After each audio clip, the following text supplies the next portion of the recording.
बिस्मिल्लाहिर्रहमानिर्रहीम। अस्सलाम वालेकुम नाज़रीन, आप यूट्यूब चैनल देख रहे हैं। मैं इमरान खान हूँ। सबसे पहले बात शुरू कर लेते हैं आज अलीमा खानम के बयान से।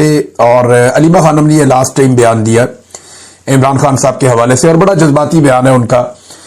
लेकिन इमरान खान साहब का केस चल रहा है अदालत में। उस केस के हवाले से इमरान खान साहब की अपनी बहन से मुलाकात हुई अडियाला जेल के अंदर, और फिर इमरान खान साहब की बहनों ने और इमरान खान ने मिलकर यह फैसला किया कि आइंदा इमरान खान साहब का जो पैगाम है वो अलीमा खानम की बजाय दूसरी बहनें सुना दिया करें। ये खबर पहले भी बाहर आई थी, मेरे इमरान खान साहब की फैमिली ने इसके ऊपर रिएक्ट किया था। अब फाइनली जब इन्होंने जाके जेल के अंदर डिस्कशन की तो ये तय पा गया। इसकी वजह क्या है? इमरान खान साहब बड़ी तकलीफ में थे। उन्होंने कहा जी 2 साल से ज्यादा हो गया मुझे, मैं जेल के अंदर हूं। मैं जो बात कहना चाहता हूं मेरी पार्टी के अंदर कोई वो जुर्रत ही पैदा नहीं करता। मैं जो पैगाम देता हूं या बयानिया जो देता हूं उसका बोझ कोई उठा ही नहीं सकता। मैं जो बात बाहर पहुंचाना चाहता हूं जब वो कोई और नहीं कहता तो फिर मैंने अपनी बहनों के जरिए से आहिस्ता आहिस्ता इस बयानिए को बाहर पहुंचाया। और जो बात मैं कहना चाहता था अपने पैगाम के अंदर वो काफी अरसे से आहिस्ता आहिस्ता वो पैगाम दिया जो बाकी कोई इसका बोझ नहीं उठा सका। ये इमरान खान के अल्फाज हैं। उन्होंने कहा कि जब कोई बोझ नहीं उठा सका तो मैंने ये पैगाम अपनी बहन को दिया कि वो बाहर जाकर मीडिया को दे, और इसी वजह से मेरी बहन के खिलाफ मुहिम चलाई जा रही है। इमरान खान ने यह भी कहा कि यह पार्टी 30 साल से है, आज तक मेरी बहनों की कोई दिलचस्पी पार्टी के अंदर नहीं थी और ना किसी ओहदे लेने और ना किसी फैसले में शरीक होने की उन्होंने कभी कोशिश की। तो इस किस्म की बात नहीं होनी चाहिए थी जो मेरी बहनों के बारे में की गई। यानी बहुत सारे लोग अब करते हैं ना, देखें शेर अफजल मरवत ने, गंडापुर ने और कुछ और लोग हैं। ये एक्चुअली गंडापुर की सारी पार्टी के करीबी लोग हैं। पहले गंडापुर शेर अफजल मरवत से बहुत नफरत करते थे, लेकिन अभी अगर आप देखें तो शेर अफजल मरवत और गंडापुर के बीच में से हवा भी नहीं गुजर सकती। बड़ी करीबी ताल्लुकात हैं, अल्लाह ताला ये दोस्ती सलामत रखे। अब उसमें जो है वो मरवत साहब हों या दीगर लोग हों या गंडापुर के नजदीक जो लोग भी हैं वो सारे इस वक्त अलीमा खानम के ऊपर कीचड़ उछालते हैं। तो इस पर इमरान खान साहब को तकलीफ हुई।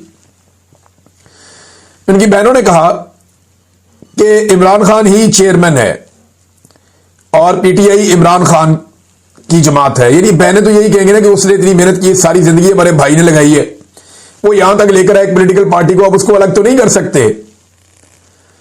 अब ये बात क्यों करते हैं कि इमरान खान के बाद कौन होगा? हमारा असल फोकस इमरान खान की रिहाई है जो नाजायज कैद में है। हम सारा दिन लगाकर और मेहनत करके इसलिए नहीं आते, अपनी जान को भी खतरे में डालते हैं, बार बार गिरफ्तार करने की भी चीजें होती है कि इमरान खान सारी जिंदगी जेल में रहे या 10 साल तक जेल में रहे। ये बातें हमारे कानों में डाली जाती हैं कि अगले 10 साल इमरान खान कैद से बाहर नहीं निकलेंगे। इमरान खान चेयरमैन हैं और चेयरमैन रहेंगे, और इंशाअल्लाह ये भूल जाए हमारे मुखालिफिन कि इमरान खान अगले 10 साल कैद में रहेंगे, क्योंकि वो नाजायज कैद है। केसेस उनके खत्म हो गए हैं, लेकिन जब वो बंद है और आइसोलेशन में है। अच्छा, एक और बात उन्होंने बताई कि इमरान खान ने बताया कि मैं आसिम लॉ के सामने नहीं झुकूंगा। फिर उनकी फैमिली ने कहा जी हम भी नहीं झुकेंगे। फिर अलीमा खानम ने बताया कि मेरे ऊपर भी वारंट्स हैं और लेकिन हम इससे परेशान नहीं हैं। अगर वो गिरफ्तार कर भी लें तो हमें कोई परवाह नहीं है, क्योंकि हम पहले भी गिरफ्तार हो चुके हैं। इमरान खान ने कहा कि यह भी जाकर कह देना कि हम पूरी जिद्दोजहद करेंगे और जो भी हो जाए हम इमरान खान की रिहाई के लिए खड़े रहेंगे। वो हमारा इकलौता भाई है। ये कैसे हो सकता है कि हम उसकी जल्द रिहाई ना चाहें?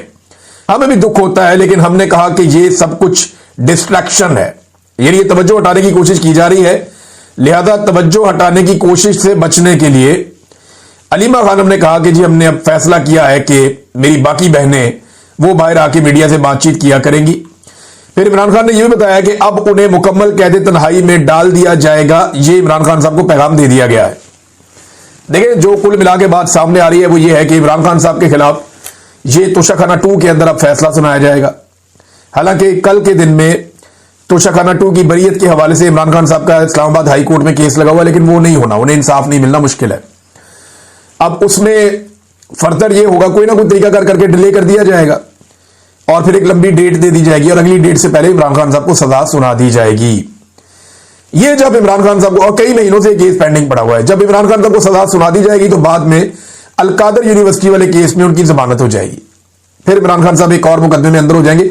और अब यह बताया जा रहा है कि इमरान खान साहब को यहां से जेल से मुंतकिल करके किसी और जगह पे ले जाया जाएगा और मुकम्मल तौर पे आइसोलेशन में या कैद तन्हाई में इमरान खान को डाल दिया जाएगा, क्योंकि पाकिस्तान के आर्मी चीफ बहुत गुस्से में, वो पसंद नहीं करते इमरान खान साहब को। ये बात तो सब जानते हैं कि आर्मी चीफ आसिम मुनीर का बस नहीं चल रहा कि वो किस तरीके से इमरान खान से बदला लें। और इमरान खान साहब जो भी बात करते हैं खुलकर देखें, कोई भी कभी किसी आर्मी चीफ के खिलाफ बोल नहीं पाया पाकिस्तान में, कभी बात कर ही नहीं पाया। ये बहुत ताकतवर लोग होते हैं, ये पूरी फौज इनके साथ होती है, हथियार होते हैं, बहुत सारे लोग होते हैं, एजेंसियां कंट्रोल करते हैं, तो पूरे निजाम को ये काबू करते हैं, सियासतदानों को भी, अदालत को भी। तो आर्मी चीफ के खिलाफ बोलना पाकिस्तान के अंदर या पाकिस्तान जैसे मुल्क के अंदर नामुमकिन होता है। अब इमरान खान ने ये काम किया है तो आर्मी चीफ को गुस्सा तो आएगा और वो बदला भी लेंगे, और वो बदला आपको बार बार दिखाई भी देता है। बहरहाल ये इमरान खान साहब ने बताया कि मुझे आइसोलेट कर दिया जाएगा। बाकी जो इमरान खान साहब का डिटेल पैगाम है वो उनके सोशल मीडिया की जानिब से जारी किया जाएगा। जब वो पैगाम आता है तो मैं आपके साथ शेयर करूंगा। एक और बड़ी खबर है, और ये खबर है आजाद कश्मीर के हवाले से। ज्वाइंट अवामी एक्शन कमेटी ने जो मुज़ाकरात किए थे मौजूदा हुकूमत के साथ, चाहे वो वफाकी हुकूमत है, चाहे वो वहां की आजाद कश्मीर की हुकूमत है, उन मुज़ाकरात के नतीजे में जो चीजें उन्होंने हासिल की हैं, अभी तक वो चीजें तो मिली नहीं, लेकिन कुछ एक्शन शुरू हो गए हैं। मिसाल के तौर पे पहला एक्शन कि जो 50 मेन रहनुमा हैं अवामी एक्शन कमेटी के, जो एक्टिव लोग थे, उनके 50 के करीब लोगों के नाम डाल दिए गए हैं नो फ्लाई जोन लिस्ट के अंदर। यानी ये लोग अब पाकिस्तान से बाहर ट्रेवल नहीं कर पाएंगे। एयरपोर्ट से किसी जहाज में बैठ के चाहे उम्रा करना है, चाहे इन्होंने हज पे जाना है, चाहे इन्होंने बाहर किसी और मुल्क में जाना है, ये लोग अब पाकिस्तान से बाहर ट्रेवल नहीं कर पाएंगे। इनके नाम एजेंसियों ने डलवा दिए हैं वजारत दाखिला के जरिए से नो फ्लाई लिस्ट के अंदर। तो अब ये लोग जो है वो ट्रेवल नहीं कर पाएंगे। पहला कदम तो ये उठाया गया, लेकिन हैरत की बात है कि इनमें से कोई भी बाहर जाना भी नहीं चाहता। मेरी जब इन लोगों से बात होती है वो कहते हैं जी हम बाहर जा ही नहीं सकते, हमारे पास इतने पैसे ही नहीं है। यानी एक की किताबों की दुकान है, उसका सीजन लगता ही तब है जब बच्चों के स्कूल खुलते हैं, नई क्लासेस आती हैं। एक जो है वो तारों का काम करता है, जो इंटरनेट की तारें होती हैं वो ये डालता है। ये लीडर है, मैं आपको बता रहा हूं। एक और जो है उसकी कोई और बेकरी है। यानी ये सारे दुकानदार है, ताजिर है, कोई इधर मोहल्ले में, कोई उधर रहता है, कोई छोटा मोटा काम करता है। इस तरह के लोग हैं जो सारे लीडर है अवामी एक्शन कमेटी के। इनके पास पैसा होता तो ये बड़ा कारोबार करते, या मुल्क से बाहर जाने की इनकी हैसियत होती तो पहले चले जाते। आजाद कश्मीर में तो बड़ा ट्रेंड है बाहर जाने का।